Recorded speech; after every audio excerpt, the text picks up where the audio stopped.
नमस्ते। तो जितने लोग तक ये वीडियो पहुँचे ना, कृपया पूरी देख लीजिएगा। नमस्ते। हमारा नाम है मुकुंद मिश्रा। हम मुंबई के आईसीएसटी कॉलेज के इंजीनियरिंग के दूसरे साल में हैं।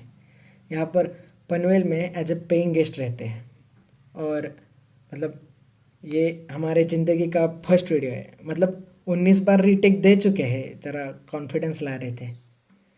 वैसे हम यूपी से हैं। यूपी के जौनपुर ज़िले में हमारा गांव है।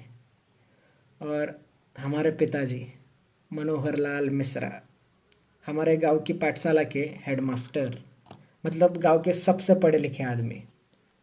अब हमारे पिताजी ना हमें भी खुद की तरह ऐसा पढ़ा लिखा नवाब बनाना चाहते थे, इसलिए यहाँ भेज दिए। अब बचपन में ना हम फैन देखकर बोले थे कि बड़े होकर हम मशीन बनाएंगे। अब साला छोटे बच्चे को थोड़ी पता होता है कि उसको सिर्फ मशीन बनाने के लिए MIT, EIT, BITSAT, JEE Main, JEE advance ये सब देना पड़ता है। अब छोटा बच्चा था, गलती से बोल दिया। अब उसी गलती की सज़ा हम रोज़ ही काट रहे हैं। उसके बाद ना हमारे पिताजी हमको रोज़ सुबह कहते, उठ जाओ हमारे मैकेनिकल इंजीनियर, हमें गांव का कल बदलना है। पूरे गांव में ढिंडोरा पिटवा दिए थे कि हमारा बच्चा इस गांव का फर्स्ट इंजीनियर बनेगा। अब साला इस मोड़ पे पहुंच गए थे ना कि हम मना भी नहीं कर सकते थे कि पिताजी हमको इंजीनियरिंग नहीं करना है। मतलब पिताजी की इज्जत चली जाती थी।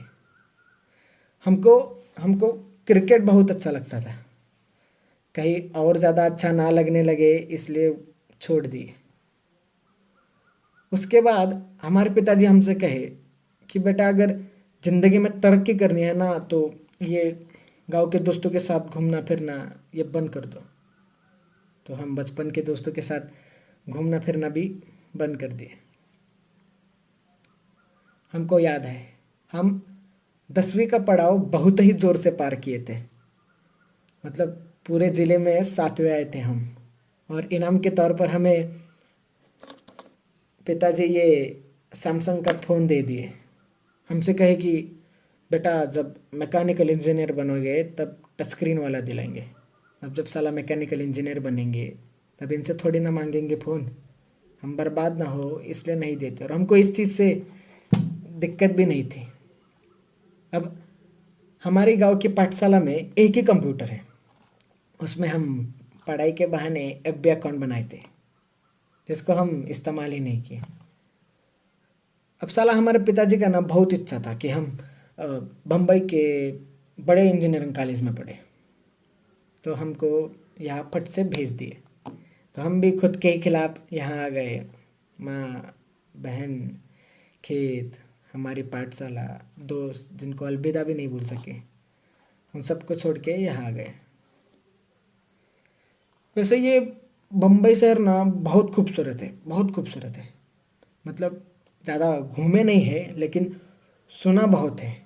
और हम जैसे जो बाहर के लोग आते हैं ना उनको बम्बई और नवी मुंबई ये सेम ही चीज़ लगता है, लेकिन यहाँ के पता चलता है कि भैया ये दोनों दुनिया ही अलग है। अब जब हम एडमिशन्स के लिए आए थे ना कॉलेज, तो ऐसा ऊंची इमारतें, ऐसा बड़ा प्लेग्राउंड, ऐसा अंदर होटल, कैंटीन कैंटीन देख के ऐसा मतलब पागल हो गए थे। अब हमारे बैच में ना एक 80 स्टूडेंट्स हैं। हम अकेले ही यूपी से हैं। अब हमारे पिताजी हमको सब सिखाए, लेकिन साला दोस्त बनाना नहीं सिखाए और लोगों से बात करना नहीं सिखाए। तो हम अकेले ही थे। और यहाँ के बच्चे भी ना बहुत ही अलग, मतलब कैसे बताए, मतलब बहुत ही मॉडर्न और फैशनेबल है। मतलब ऐसा गॉगल पे, जैकेट पे, केटीएम पे ऐसा कॉलेज आते हैं। और मतलब कुछ लड़कियां हैं जो ऐसा स्कर्ट में, मतलब हमको इस चीज़ से दिक्कत नहीं है, बिल्कुल दिक्कत नहीं है। बस हम पहली बार देखे तो थोड़ा गड़बड़ा गए थे। और कुछ स्टूडेंट्स तो चड्डी पे कॉलेज आते हैं। साला एक साल के सफ़र में हम कभी हमारे पीजे के बाहर भी चड्डी पे नहीं गए। और भैया अंग्रेजी तो इतना तेज़ बोलते हैं ना कि समझना छोड़िए, सुनने में भी बड़ी दिक्कत होती है। मतलब हम इनकी तरह कूल नहीं थे। हम ना सिगरेट पीते, ना दारू पीते, ना नशे करते, ना कोई गर्लफ्रेंड के चक्कर में थे। और हमारे कपड़े भैया, मतलब एक फॉर्मल शर्ट, एक फॉर्मल पैंट, हाथ में पापा की घड़ी या चश्मा और नीचे सैंडल, और इस्त्री भी हम खुद ही करते थे। और बाल अभी बढ़ाए बाल, वरना पूरा मिलिट्री कट रखे थे। वो बाजू वाला चिंटू है ना, हमको मतलब बाल देख के यही उम्र में अंकल बुलाता है। अभी हम मतलब ये सब को अगर बाजू में रखे ना, तो हम वैसे बहुत होशियार है। मतलब खुद की तारीफ नहीं करेंगे, लेकिन हमारे कुछ उसूल है, जैसे कि हम बंक नहीं करेंगे, असाइनमेंट्स टाइम पे देंगे, जो भी है ईमानदारी से करेंगे। अभी 2-3 महीने पहले का बात है, हमारा सेम 2 का एग्ज़ाम्स पास में आ रहा था। तो धीरे धीरे सब हमारे साथ ऐसा ही हाय बाय बोलने लगे, हमारे साथ बात करने लगे, हमारे मतलब फर्स्ट बेंच में बाजू में बैठने लगे। हमको बोले कि हमको मतलब कैंटीन घुमाए, हमको प्लेग्राउंड घुमाए, हमको मॉल घुमाए, हमको चीज़ फ्रैंकी, सैंडविच, मतलब बहुत नाम याद नहीं आ रहे, लेकिन बहुत बहुत कुछ खिलाए। और हम उनको मतलब जितने भी पढ़ाए उसके नोट्स देते, फिर उनको लाइब्रेरी में लेक्चर देते। और मतलब साला इतना कॉन्फिडेंट हम कभी ज़िंदगी में फील नहीं किए थे। और हमको हमको ना मतलब लड़की लोग भी नंबर शेयर करने लगी, तो हम थोड़ा गड़बड़ा जाते थे उधर। मतलब अचानक इतना सारा आ गया ना कि हम पागल हो गए थे। मतलब बहुत ही खुश थे हम, मतलब हमारे ज़िंदगी का ना ये बेस्ट पीरियड कह सकते हैं। अभी हमारा ना ये वॉचमैन है ना जो नीचे, उनका यही फ़ोन पे हम वीडियो बना रहे हैं। तो उनका एंड्रॉयड फ़ोन है और उनको चलाने नहीं आता है, तो हम उन पे हमको दे देते हैं फ़ोन। तो उनके फ़ोन पे ऐप भी खोल के हम सबको फ्रेंड भी बना लिए। तो हमारा ना 2 पेपर अच्छे से हो गए, हम धम धम सबको पेपर दिखाए, सबको आंसर्स बताए। तो क्या हुआ ना कि ये कोरोना की वजह से जो बाकी का पेपर था वो कैंसिल हो गया। तो उसके बाद ना जैसा कोरोना हुआ, लॉकडाउन हुआ तो सब अपने अपने घर में। तो हमको सारा सबका टेक्स्ट आना बंद, ना हमको किसी का कॉल आता। अगर हम सामने से भी करें तो भी कोई उठाता नहीं या कोई रिस्पॉन्ड नहीं करता। हमको एक एक लड़की का मैसेज आया था कि thank you Mukund for your help, means a lot. तो हम कहे कि you are welcome, how are you. तो उसका भी रिप्लाई नहीं आया। हम सोचे कि हम ऐसा क्या कर दिए, कुछ गलत बोल दिए क्या किसी को। अभी तो हम सोचे कि साला हम कूल बनने के लिए ना फेसबुक पर मीम्स सबको शेयर करते हैं, तो सबका रिएक्शन तो आएगा। लेकिन उधर भी कोई किसी का रिएक्शन नहीं आया। मतलब हम बहुत कोशिश कर रहे थे बात करने का। हम मतलब अभी एक अकेला इंसान घर में पढ़ेगा भी कितना। हम ना गेम खेल सकते थे, ना पिक्चर देख सकते थे, ना किसी से मतलब घूमने के लिए बाहर जा सकते थे। हम हम बहुत सोने लगे थे, हम बहुत चिड़चिड़े हो गए थे, बीच में ही रोते थे, बीच में ही गुस्सा होते थे। हम ज़्यादा सोने लगे थे, मतलब हम हमारा काबू ही खुद से हट गया था। हम मतलब अभी देखिए ना, हम जो चीज़ ज़िंदगी में नहीं कहे वो पहली बार कर रहे हैं। जैसे कि हम पहली बार वीडियो बना रहे हैं। हम पिताजी को बोलने का भी कोशिश किए कि पिताजी हमको ठीक नहीं लग रहा है। हम मतलब थोड़े गुस्सा हो रहे, थोड़े ज़्यादा रो रहे, या हम बहुत अकेला महसूस कर रहे हैं। तो हमारे पिताजी हमसे कहे कि बेटा ये ज़िंदगी का मोड़ है, ये सबके साथ होता है, हमारे साथ हुआ, तुम्हारे दादाजी के साथ हुआ, ये आएगा और चला जाएगा। हमारे पिताजी समझने की कोशिश ही नहीं की कि हम क्या कहना चाह रहे थे। अब हम ना एनजाइटी और डिप्रेशन ये सब में विश्वास नहीं रखते थे। पर साला जब वो इंसान को होता है ना वो चीज़, तब तब ही समझ आता है कि भाई ऐसा मानसिक बीमारी करके भी कुछ तो होता है। अब हमारे गांव में ना मानसिक बीमारी का 2 ही मतलब है, एक तो भूत बाधा और दूसरी मतलब ये पागल हो गए। साला हम गुस्सा हमारे दादाजी से नहीं है, ना हम गुस्सा हमारे पिताजी से है। हम गुस्सा इस समाज से है, जो जब सर दुखता है तो हाथ में फट से डिस्प्रिन दे देता है, लेकिन साला जब दिमागी हालत ठीक ना हो तो मुंह ही फेर लेता है। अब साला परसों का ये बात है, हम उसी उम्मीद में फोन लिए थे कि हम देखने की फेसबुक पे हमको गलती से किसी का मैसेज आया रहेगा। तो हम खोले तो देखे कि सबने स्टोरी शेयर किए थे, और उसमें लिखा था, क्या लिखा था उसमें लिखा था कि if you feel lonely you talk to me, I better see you laughing instead of seeing in your grave, and suicide is not the option. अब हम क्या बोले बे, और कितना गिरोगे बे तुम लोग। गए 1 महीने से हम बात करने की कोशिश कर रहे हैं कि हमसे कोई बात करो, बात करो, हमारा फोन उठाओ, हमसे हम तरस रहे थे कि हम हमारी सुनो मत, लेकिन हमसे बात तो करो, हमको तो जानो कि हमको क्या हो रहा है।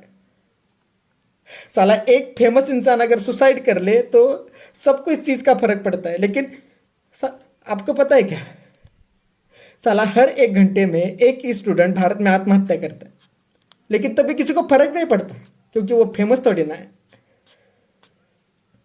ये फर्क छोड़िए, ये ना, ये सोशल मीडिया को चलाने के लिए ये लोगों को कंटेंट मिल गया, और ये जो कंटेंट है ना, ये इंसान की जिंदगी से भी बहुत ही प्यारा है।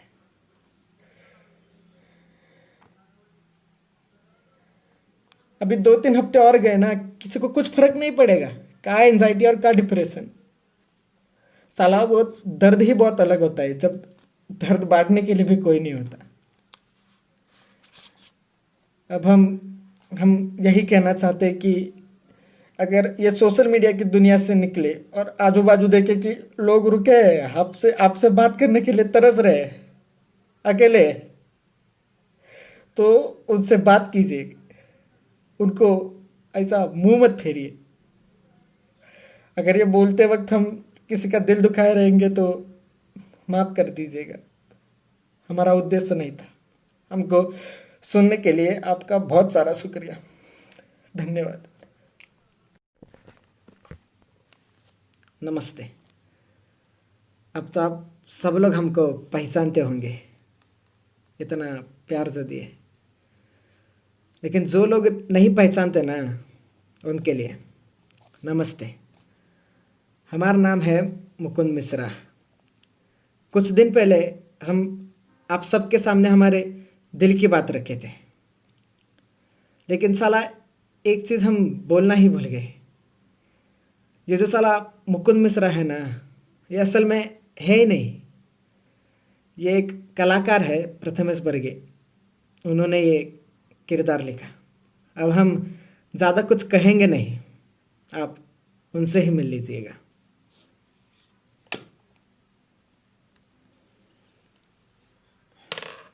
नमस्ते। हम ही मुकुंद मिश्रा है और हम ही प्रथमेश बर्गे। नमस्ते दोस्तों, मेरा नाम है प्रथमेश बर्गे और मैं मुंबई बेस्ड एक्टर हूँ। और इससे पहले मैं कुछ बोलूँ, मैं सबको बहुत बहुत बहुत ज़्यादा बड़ा थैंक यू बोलना चाहता हूँ, क्योंकि मैंने जेन्युइनली एक्सपेक्ट नहीं किया था कि मुझे इस काइंड का सपोर्ट मिलेगा। मेरे वीडियो को इतना लोग शेयर करेंगे, इतने बड़े बड़े लोग शेयर करेंगे, मुझे डीएम करेंगे। मतलब 10K के सपने देखने वाले लड़के को आपने 10 मिलियन व्यूज़ तक पहुंचा दिया। और मतलब thank you for liking, thank you for sharing. और जिन लोगों ने प्यारे प्यारे डीएम्स और कमेंट्स लिखे हैं, मैं जितने लोग को रिप्लाई कर पाया मैंने किया, और जितने बाकी लोग को नहीं कर पाया, आई एम सो सॉरी और थैंक यू। और मैं यही बोलूँगा कि आपने जब ये वीडियो देखा, आपने सिर्फ मुकुंद मिश्रा नहीं देखा, आपने ये समझा कि मेंटल हेल्थ भी एक इशू है।